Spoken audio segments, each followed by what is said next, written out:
Hi, I'm XproO from XproO.com, and today I'm going to show you, introduce you, or whatever, to the Flash Yongnuo 560 version 3. Okay, so here's the Flash.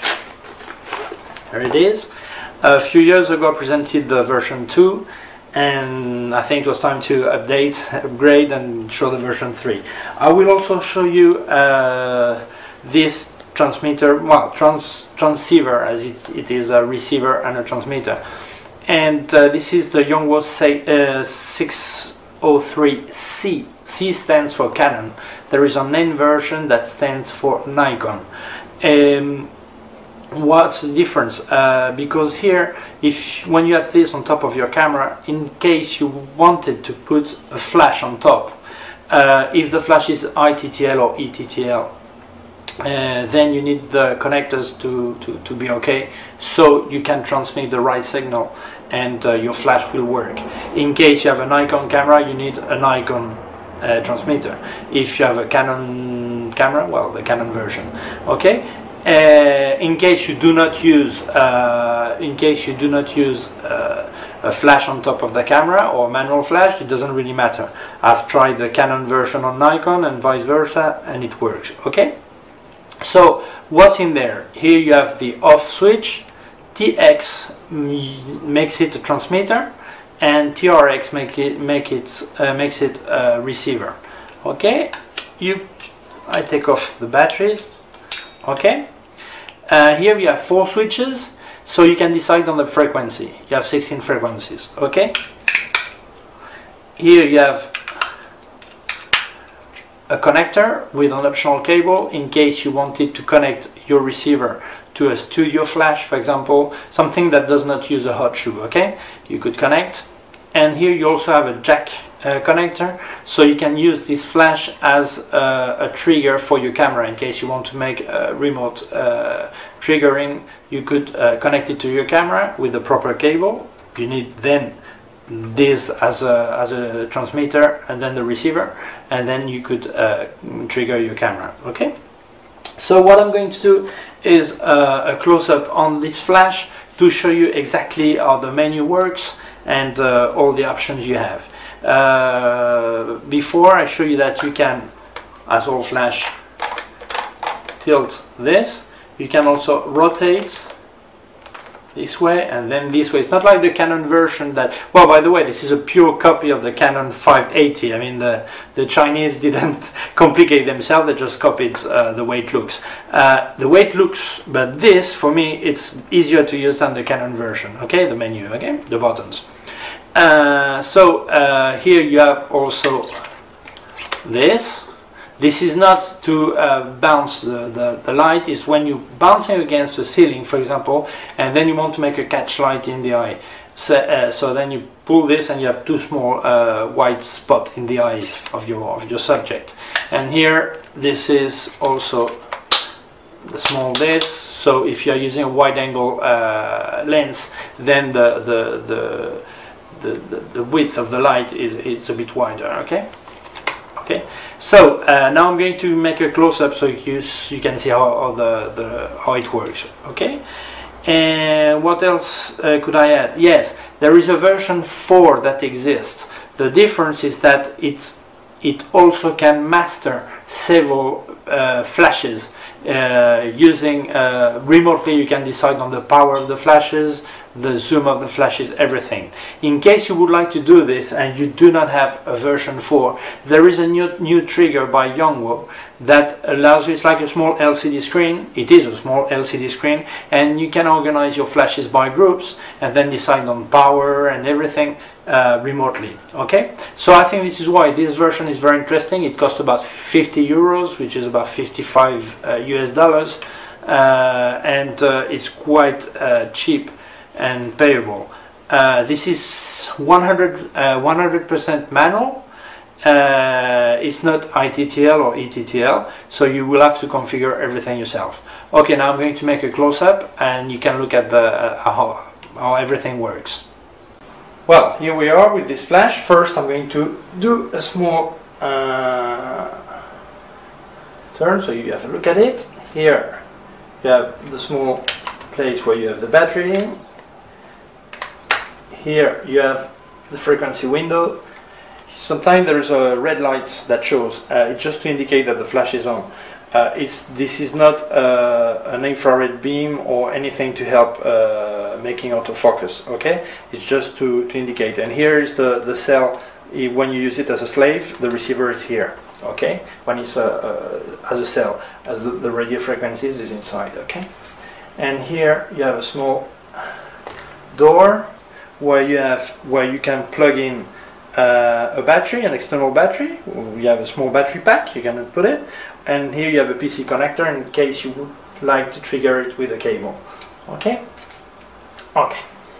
So here's the flash. I'm going to put it down a bit. There. Okay. To switch it on, very easy. You keep pressed. It switches on. The first thing I'm going to do is light the screen so you can look at it. Okay? So here's this button. Use it for two things: lighting the screen, or if you keep it pressed, have the sound on. Press it again, sound off. Okay, that's simple. Okay, so let's put the sound. Okay, this button is for this. This is also a function button that you will have to press and press the next one. Then you have the mode. So it's an M, which is master. It means no other flash will trigger it if it sees the light. Then you have multi. It means this is when you want to do stroboscopic flash, like this is completely dark. You throw an object, and then you make like several several flashes in a row, so it freezes the action. Okay. How this works? Well, when you're in multi, you press this one, okay, and then it tells you how many flashes you want. Here, you can change it. Well, at the top, sorry. Okay. Well, 2 with this frequency. Sorry, depends on the power you have. Okay, and then you okay, and then you can change the frequency in hertz. Okay. When it's okay, I press the pilot, it's a test button. You see, yeah, 2, but okay, I'm going to power down put less power, so you can look at it, press it again, left, right, center, then I'm going to put more flashes. Okay, let's go for it. Okay. Okay, as you can see, you make several flashes. This is the best way to burn down your flash unit. I recommend not play with this unless you do you know what you're doing, and you don't really. I mean, you make these typical scientific pictures, and you want object to be moving, or like a bullet or ball or whatever. But otherwise, you don't need to use this, because this is really a problem with the flash, because it doesn't free. It's overheats the. It's going to overheat the condensator and everything. This is why when you're in multi, you can have the minimum power is 128th, and the maximum is 1/4. You cannot put more power to this. Okay. Well, this is anecdotic for me. I don't use this part. Okay. Now I'll go back there to master. Then you have the slave mode on next button. S1 will make the flash trigger when you're as a slave. If it sees any other flash flashing, then it will trigger at the same time. The problem is that if your main flash is a TTL flash, it makes a pre-flash, and this will trigger at the same time as the pre-flash and not on the picture. So in this case, if you would be using a main flash, a master flash, as using a TTL flash, then you should use an S2, which is it will let the pre-flash jump and then will trigger on the main flash, the right flash on the picture. Okay? Then if you press again, you get 4 frequency. It means, sorry, you press here. once you press this one and this one at the time, and then you see channel 1, it says. You see this small drawing is the same as the switches you have in your transmitter. So if you change, as you can see, sorry for that. Okay. Yep, I said okay. Oh, sorry again. Yeah, see frequency 2, 3, 4, 5, up to 16. Okay? So you must put the same frequency as your trigger. Okay, the transmitter. Okay, here's a zoom. This button is just zoom. It means from 24 to 105 millimeters. This is the width of the light. Okay? Take care with the number guide these flashes are saying, because Chinese flashes normally says what the power they get, on 105 millimeters. When Nikon and Canon and Metz, they tell you on 50 millimeter. It means the Chinese always tells you something a lot better than the Japanese or German version. Okay. Although now Yongnuo is putting in the manual what is exactly the number guide for every zoom. Okay, I would say I've tested, and this is half the power of 580 by Canon or SB 900 by Nikon. Okay, half the power. It means like if you get f45 at maximum power and 1 meter on the Canon one, and you will get f32 on this one. Okay, which is not bad. Well, it also depends on the battery you're using. Okay, with this rechargeable battery I'm using, the Enelope 4X, I get almost the same power. Then what else? Then switch on the light. Then you have a button here, which is the one you saw. It's a function one. If I press this and press this, both, then I get a sub-menu. Sleep, SL. I decide if I want the flash to go sleeping on its own, yes or no.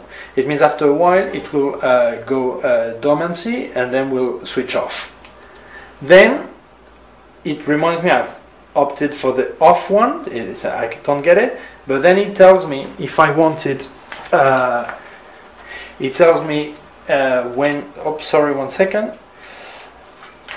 I take the manual always because I don't use all these options. You set it up once and then you have it. So it decides if you want to go dormancy after 15 seconds and switch off after 60 minutes. Well, after 15 minutes and switch off at 60. Switch on at dormancy at 30, switch off at 120, and then no dormancy and switch off at 120 minutes. Here you have the option dormancy at 3 minutes and switch off at 30 minutes. Okay, sorry. Then the same thing if you're in the save mode.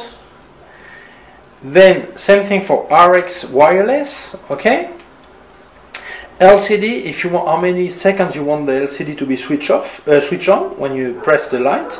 30 seconds here. It could be 37, 15 or 30 seconds. Then the sound, if you want it off or on, and two dots, two slash hyphen, sorry. Then these are, it means it's off. Okay. But you know you have the shortcut pressing this button. Okay. LNC is to decide how this button work. I go back to one thing before. It means when I want to change the power of the flash, here it gives me the full power, the full unit. I mean, full power, half power, 1/4, 1/8, 1/16, 1/32. 30 seconds, sorry, 1/64, 128th. Okay, if I want to go by thirds, 128th plus 1/3 plus 1/2 plus 2/3, 164th plus 1/3 plus 1/2 plus 2/3, 132nd. Okay, so if I want to do different, as you can see, Then I add third and half. But I could have just a third, like quarter of power plus 1/3 plus 2/3 half power. Or I could have just the half, would be quarter of power, 1/4 and a half, 1/2. I prefer to have this version, which is the third and the half, so I can really fine-tune the light that comes out of the flash. Okay? Then I have quick turn on, quick turn off. If I switch off the flash here, you see it just like do and then switch off. If I switch on, it takes also a while, or the light goes and it's on. Okay? I have the option to have the quick switch off. If I put it on, okay, as you can see, I press, but it's off. I press, it's on. I don't know really the difference. I don't know if the condensator gets empty first if I go slow way. So this is why I prefer to use it as slow. It goes switching off bit by bit. Okay. And then here you have the RF. It depends on the transmitter you have. If you're using the 603 or the 602. I'm using the 603, so I keep it. Then you have the clear. So if you press clear, you're going to erase all the setup you've made, and then you clear to fabric setup. Okay. And here I remember you have the button here. Remind you have the button to trigger the flash. Well, as a test. Okay, normally if you use a remote control, you just press a small button on the remote control, which is here, like this. I would press and then it goes. Okay? Well, that's it. I see you in a second for the conclusion. Well, I hope you know a bit more about this flash unit. Honestly, I think it's quite solid. I've been using it on during courses and classes with many pupils over a couple of years, and I think it is really worth the money. And if you have any question, do not hesitate to send me an email to info@ericgimbal.com. Visit my website ericgimbal.com, my Twitter ericgimbal. Please subscribe to my YouTube channel, youtube.com/ericgimbal. And thank you very much for watching me. Any question, you know where I am. Oh well, you know how to contact me, and I hope to see you soon for a new video, well, very soon. Thank you.